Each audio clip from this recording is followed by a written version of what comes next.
Hello, everybody. Thank you so much to Nerd Nite for having me out. My name is Kyle Evans. I'm going to be talking with y'all tonight about immersive information data in sensors and new media art, which is the nerdiest form of art that you can possibly have. So that's why I want to talk about it here. My name is Kyle Evans. Here's some of my information. You can follow me at Kyle Ellis Evans as well if you want to check out some of the stuff that I do. Who am I? First things first, and some of the organizations that I work with. So I am an artist. I'm a new media artist. I work with technology and art in a lot of different forms. I have a lot of different solo projects, but I also work mostly collaboratively with other people and organizations. In addition to being an artist, I am also an art educator. So I teach at the University of Texas in the Department of Arts and Entertainment Technology, which is a really cool department that I love that this kind of thing exists now and we can teach this kind of stuff. So I teach a range of classes from DIY synthesizer design to immersive art installations, collaboration with Wonder Spaces. We also do an immersive audio course and all sorts of cool stuff like that. Outside of that, like I said, I work with a lot of organizations. One of them that I help run is called Rolling Ryot. This organization focuses mostly on spatial sound and sound art. So we do different types of public performances based on working with sound as our main medium. We've got several performances that we've done previously. One of our largest ones that we did back in 2019 was Rainforest Reverb, which we put a 32-channel sound system inside of a parking garage downtown, and that was pretty fantastic. As well, what you're seeing right here, this is a piece that was created for percussion for humans and robots on two flaming dumpsters called Dumpster Fire, and we held it, of course, during the 2020 elections. So it was really successful and actually turned out really well. So much so that we're going to do it again. Coming up very soon, Dumpster Fire Part 2 is, of course, naturally taking place during the midterm elections. So that's going to be happening very soon. Additionally, I should say real quick that we have another large project from Rolling Ryot coming up. It's going to be a massive 15-channel audio system that's going to be in Rosewood Park, spread out across 420 feet of Rosewood Park. And we're having compositions that are going to be created for this sound system. So it's all free, spectacular event. As well, my definite passion project is our nonprofit art and technology educational organization. I'm the managing director at dadageek, wearing the cool shirt right here. dadageek is a pretty special organization to me. We offer a lot of different types of classes, but also platforms for artists as well. So a huge range of creative coding, projection mapping, electronic music production, things along those lines. So if you're interested in getting into the world of art and technology, this is a great resource to jump in. Out of dadageek came a pretty cool thing called dadaLab, which is a space that we created on the east side of Austin that's for people working in art and technology. It's a creative art space, it's a event space, it's a workspace. It's also the name that we use for our more commercial arm of art making. So we make a lot of large-scale commercial art projects as well that would have been installed in a lot of different places, including festivals, and we did something at the Gigafactory opening. We also are the main curatorial force behind the Bee Cave Buzz Fest as well, which happens every couple years. So that's going to be another good one coming up in the fall of 2023. Getting into the meat of the conversation, immersive information, data and sensors in new media art. First things first, what are we talking about by immersive art? A lot of people have different opinions about what exactly that means, and of course I have my own ideas of what that means. What do I think of when I think of immersive art? I think of artworks that include things like sound, video and image of some kind, light, and action and interaction, and taking all these types of things and bringing them together into some kind of artistic form, some kind of output. Now, the beautiful thing is that sensor technology and data technology now gives us the ability to take all of these elements and combine them together pretty easily into one single form or one single artwork, so we can apply them to everything. We can use sensor technology to control lights, to control sound, to control video, and to create all sorts of forms of action and interaction. Now, I want to talk about some ways in which we can utilize this. I'm going to talk about some of my own work, but I also want to show some examples of some other people's work that were inspiring to me as an artist. First things first, one thing we can do.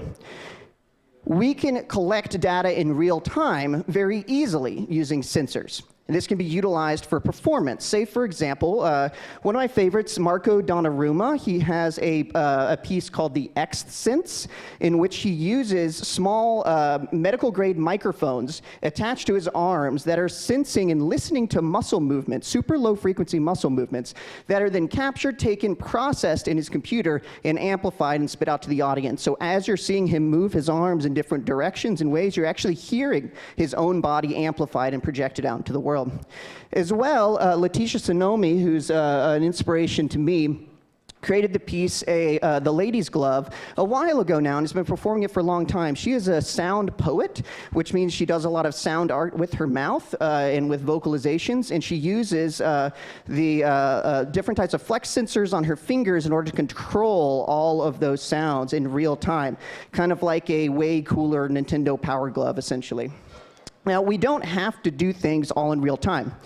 We can also use other people's sensor technology and the data sets that have been created from that. For example, one of my favorites would be a classic piece by John Cage, who's one of my favorite inspirations, of course, Atlas Eclipticalis, that he created back in 1961. This example, he used star charts and overlaid musical staves on top, and then selected certain stars inside of there and used those as the notes. And the brightness of each one of those stars was the intensity of those notes, and then had musicians play back the composition. So the data itself was the star charts, and then out of that came a musical composition. Now, of course, we can go a little bit deeper than this as well. This is a beautiful example, but when we start working with data sets, one thing that's nice is that those data sets influence the type of artwork that we're actually doing. Say, for example, if I was going to be using rainforest deforestation data, obviously there's going to be an ecological concept behind my work. Or if I was using polling data, for example, there's going to be a political aspect behind my artwork. One example where that plays in, Eduardo Katz, Genesis, back in 1999. He created this piece as a form of mutating genetic data that altered biblical quotes. So what he did was he actually took the first couple lines of Genesis from the Bible, coded it into genetic sequences, took that data, gave it to a scientist who then interpreted it into an actual biology, into a bacteria. That bacteria was placed inside a gallery in which it was repeatedly exposed to UV light, causing it to mutate. And then through that mutation, they then took it back, decoded it back into English, and you got to see the result of how it mutated over time. So a really fascinating kind of artwork that you can do with these types of data sets. As new media artists, we have a really unique and complex relationship to our medium, as opposed to more traditional art forms, right? We have really, really quick, fast cycles of introduction of new types of media that we need to understand pretty rapidly. This is a great example of that. One of the best ways that we can actually start looking at some of these concepts is through media archaeology and studying the history of different types of new media and old media. This is an example. This comes from UC Parika and Garnett Hertz writing Zombie Media, which I highly recommend if you're interested in art and tech in any way, freely available online. This represents the hype cycle curve of technology laid on top of the consumer adoption curve. So what you see right here in the very beginning, obviously you can tell this would be like a hype cycle point when new technology is introduced, but it's not readily available for people to utilize. In this early era, this new media phase, unfortunately, not a lot of cool shit happens with that. There's not a lot of things that are interesting. This would be, for example, like whatever Mark Zuckerberg is getting ready to release with his goggles. I'm sure it's going to be massively hyped, but nothing interesting is going to happen with it. I can guarantee that for right now. It's not until we start getting into consumer commodity phase. People start accepting the technology and it becomes readily available, affordable, essentially, right? People can access it, people can use it, and that's when artists get access to it. Once they have access to the technology, that's when cool things start happening. Eventually, we keep going further and further along, and it goes into obsolescence. And then other cool things start happening with the technology at that point as well. Now, another example of where we can see it historically, this example of this cycle is with the CRT television, old tube televisions, right? They went into the consumer commodity phase around the 1960s where they were everywhere. An example of what happens out of that is we get artists like Nam June Paik that birth video art, right? So video art is suddenly born, and the reason out of that it's born is because this video technology is suddenly available for artists to experiment. This is one of my favorite pieces called Magnet TV from 1965. So why I bring this up is because sensor technology right now is very deep into this consumer commodity phase. Very, very, very deep. Sensor technology saturates our lives. It's absolutely everywhere. It's attached to our bodies, attached to our phones, attached to the technology around us. And we're at a point where we can easily grab that data and do cool things with it. And it doesn't just have to be scientific things or practical things. It can be artistic things, creative things, just things that are interesting to us as well. So I want to show you all some works that utilize this concept that I've created. First things first, this piece, it's kind of cut off here, but Emanations of a Bottom Line that I created in 2018. I've been fascinated with stock market data for a long time, ever since the financial crisis at 2008, and utilizing it as a way to create artwork. So, for example, using it as a sonification tool or a visualization tool. This piece in particular follows a educational for-profit company that was collapsing. And I grabbed all of their stock market data over a certain amount of time and their trajectory downward and created a piece based off of it. Let me show y'all just a really brief example of what that sounds like and what it looks like. March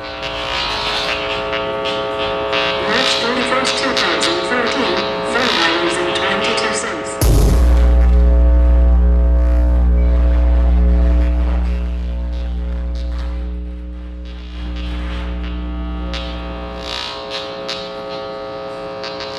June 9, 2013, land value in 86 cents.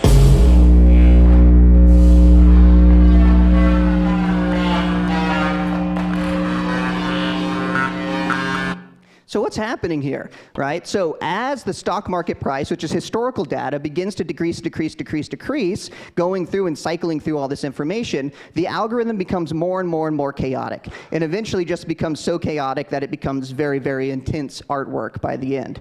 The reason that I created this is it's representing the ethics that happen with the reactions to falling stock prices, how companies can overreact by just immediately laying people off rather than understanding what is actually the issue that's happening here. Another great example of utilizing data sets rather than real-time sensing, but utilizing pre-existing data sets is an artwork that we created with dadaLab called Hexamations. This was created in 2021. It was originally commissioned, we were commissioned by Seismic Dance Event, which is an EDM festival, to create this work. We knew what we were going to set up. There's going to be a bunch of towers with scrim, and we knew with diffusion and lights that were going to be on the inside, we're going to set the whole thing up in a massive hex pattern.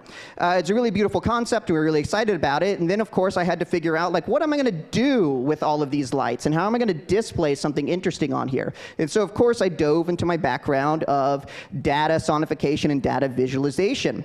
So the event was called Seismic, so naturally I used that as a starting point, and I just did a quick Google, and I was able to find massive amounts of data of subtle seismic activity that's happening in central Texas for the last 10 years.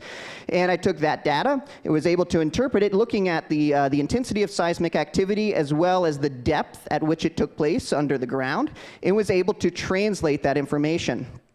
What we did is I took that information and turned it into movements of waves of light that would travel across all of these towers. This was when we had it installed at the Gigafactory opening. I just shot it real quick on my cell phone.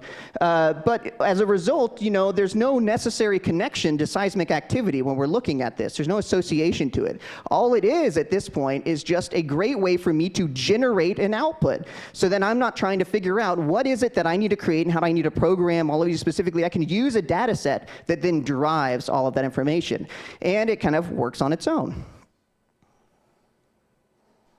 Now, of course, we don't have to just use data sets. We can pull information in real time during an event or during a performance. We collaborated, Rolling Ryot, collaborated in 2018 with UT Landmarks with a piece that took place in the Terrell Sky Space on the UT campus. If you have never been to the Terrell Sky Space, I highly recommend to visit, especially during the sunset sequence. During the sunset sequence, the lights on the inside, there's LED lights that change over time along with the sunset, which creates in the oculus and the ceiling some radically changing color variations that you wouldn't normally see with the eye. It's a beautiful piece. So we collaborated with them, and naturally, we want to do something in real time. We want to grab all this information. So I went in and placed an RGB light sensor on the inside, as well as another one on the outside that would be reading the change in color variation on the inside, the red, green, and blue independently, and reading it outside as well during the sunset. We set up some computers to record and do some tests because we were able to get in there early and try this stuff out. And we were able to get some really cool data out of it. This is the visualization of James Turrell's piece, right? So this is the RGB values over time. So first we were able to start and use this and create a really interesting sonic composition, a layout of what our structure would be, but we wanted to go further. We actually wanted real-time changes to take place. So while the piece was playing back, we had the sensors inside the space, and as the colors would vary and change, it would actually impact and change the artwork itself, the sounds. It would activate sounds or modulate sounds or change sounds in different ways. And what's nice is every night is a little bit different, depending on the cloud cover, depending on the people that were in there, all sorts of factors that are impossible to predict every single night. It was a little bit different. Just an example of how deep we are into this consumer commodity phase. This setup was incredibly simple to do. And if you know a little bit about, like, say, Arduino programming, which I imagine some of you do, it's not too hard to accomplish something like this. I used a Teensy LC, which cost about, I think, $13 now when they get back in stock.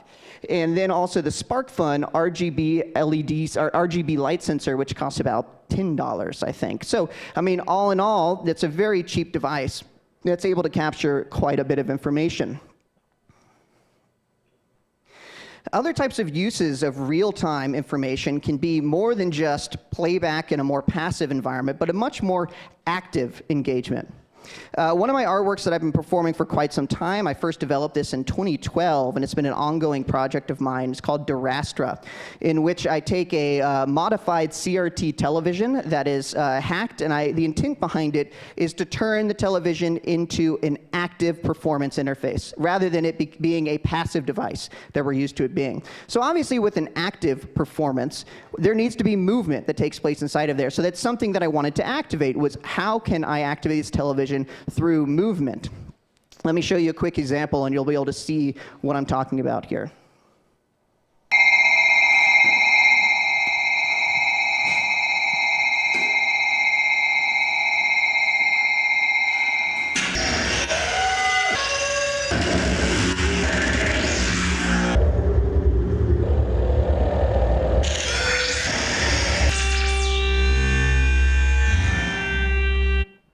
So all the oscillographic imagery that you're seeing on the television, in addition to all of the sounds that you're hearing that's being played back, all the synthesized sounds, are all being controlled through sensor technology, all in real time. So one of those sensors, obviously, is through the concept of movement.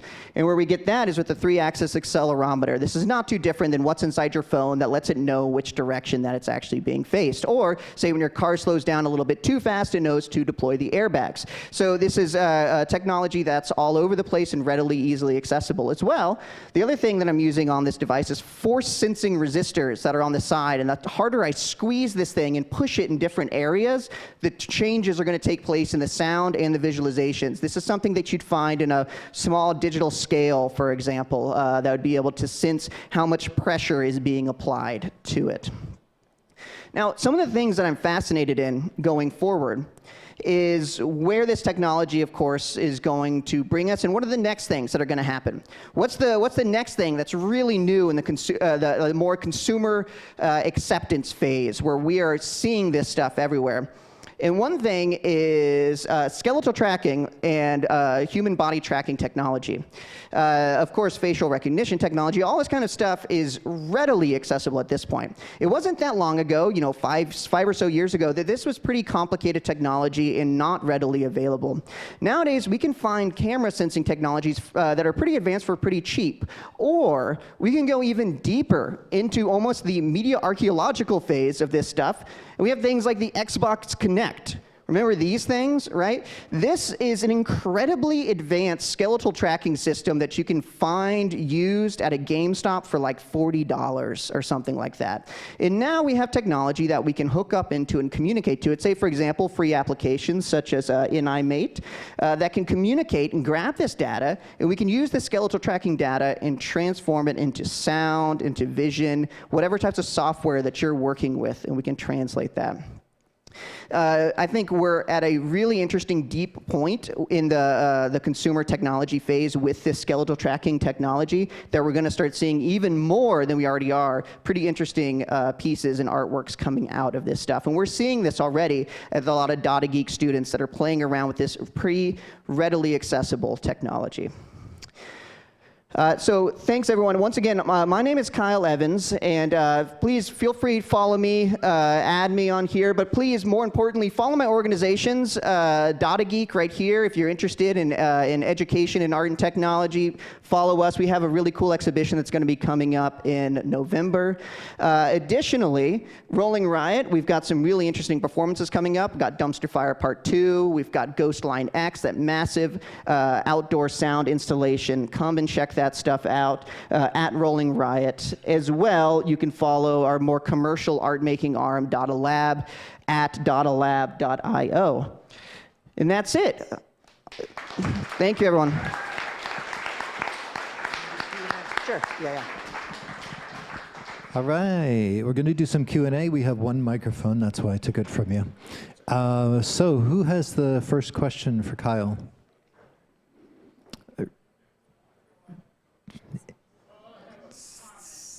No comments. Who has a question? Back there. Yes.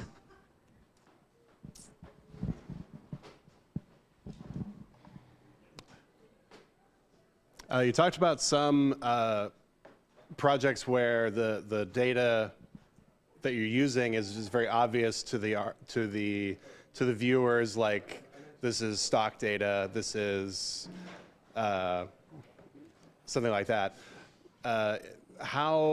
For you, how important is it that the audience knows what the data that you're using is, and how much is that part of the performance for you? All right.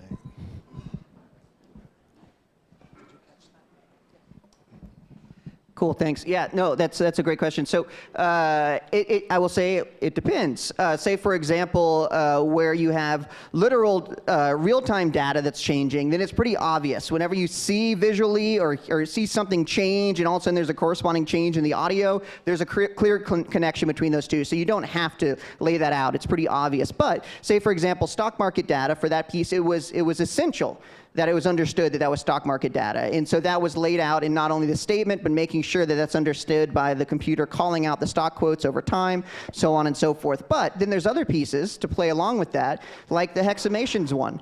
And it had no relevance whatsoever to the output of the piece, right? And the only reason that it was utilized was because it was a tool for me to have a good way of creating an output, if that makes sense. So sometimes it does absolutely matter, and it's absolutely critical to the artwork, and then sometimes it's just a tool for us to have an interesting output of some kind, a generative output.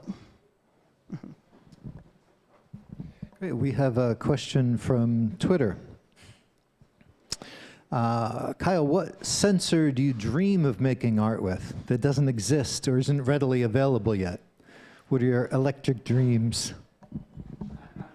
Yeah, so I'll say one things that do exist, but I will say that are not quite readily available, but are coming. Once again, one of these things is brain sensing data. and specifically ones that are sensing different types of interactions and thought processes that people are having. I think there's some really interesting things that we could do with that. If someone's walking inside of an installation and the installation is responding to their emotional reaction to that installation, there's a really fascinating feedback loop that could take place there. So that's one thing that I'm excited about. And we are starting to see that technology pretty readily available, starting just now. Yeah. That's true.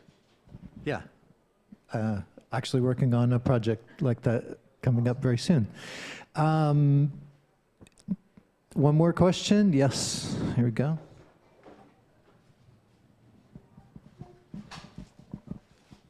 Kind of going off the first question, why wouldn't, have you ever used Perlin noise?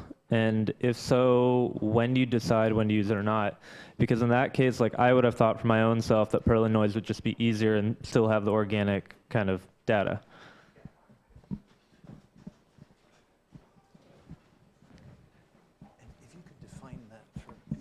Yeah, and I'm probably not the best person to define exactly what it is, but what I can say that it is, because I've utilized it a lot in artwork forms, I utilize it, say, in like Touch Designer and things like that. I understand that it is a more organic form of noise. It doesn't have the randomness that's also often associated with pure noise. It has a little bit more interesting curves, and it feels more organic. So it is a way of creating like a generative output. Now, you totally could do that. There's two reasons that I would not do that. For me personally, one is because I find it more fascinating to dive into something different, and I think I'm going to get a more interesting, genuine output out of that. And number two, it is really, really useful if you bring to the client the fact that their brand of their organization, their festival is seismic, and I'm using seismic data to drive the artwork, and that can itself be really powerful. So there are some reasons like that as well. Right. Any more questions?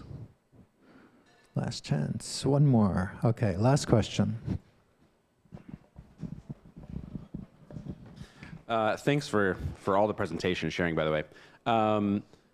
Unlike a lot of technology, I feel like with new technology, there's always this question of like, all right, well, what are the unintended consequences? How will this go wrong? Seems a lot more just about expression and experimentation, but do you have any unintended consequences in mind when you think of sensors and generative art like this?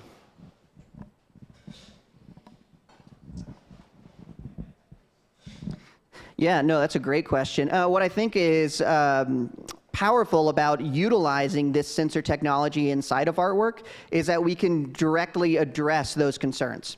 And I think that's the most fascinating part about working with this technology, is because, especially nowadays, we understand, to a great quote, the invention of the ship was also the invention of the shipwreck, right? Which is the idea that you invent a technology, you're also inventing its disaster that it eventually will create. So yeah, absolutely, no matter what, I think whenever these new technologies come out and there is this hype cycle and people are excited about it, the first thing that you and I are all thinking about is what are also the disasters that are going to come from this. And playing with that can be really interesting as well, in understanding that this technology is potentially a disaster. There's a lot of examples of people playing with social media accounts and playing, there's a really fantastic, used to be a guy that went by the name of Glitcher that would hack Facebook pages and turn them into absolute messes. So there's a really good examples of people utilizing this technology and thinking ahead of that, if that makes sense. I don't know, is that a good enough answer? Yeah, okay. All right, thanks so much. Bye.